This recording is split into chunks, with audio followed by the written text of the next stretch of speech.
一则意外消息，这是台电的工程人员今仔日早起9点左右，伫个中华河美咧处理电火条的时阵，结果人无细离去，互这个高压电电到，全未喘气，阁无心跳。加在伫个抢救了后，落尾是有成功甲救回来，目前还阁咧治疗。啊，那这劳动部这案事，伊嘛派人去稽查，初步了解，就是这个操作的时阵有过失，那照这案罚上当会罚30万。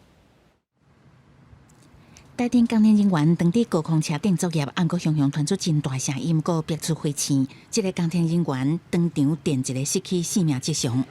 患者无意识、无呼吸、无脉搏，接着持续 CPR，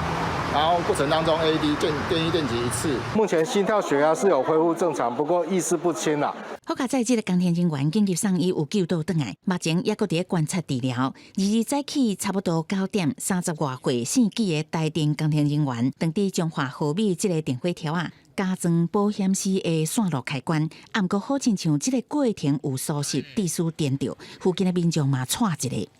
砰一个真大声呢，我就讲电源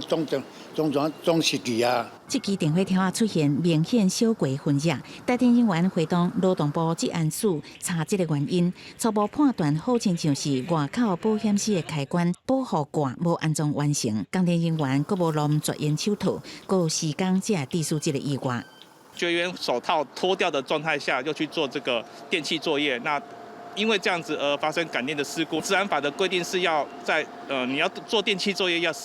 穿戴防护具的。那他在没有防护具的状态下做电气作业，那这个当然会违反到治安法的部分。检察员表示，依照现况判断，已经违反这案法，上济会罚30万的罚款，会依照实际的状况裁罚，嘛要求台电爱加强标准流程甲相关人员的安全训练。记者综合报道。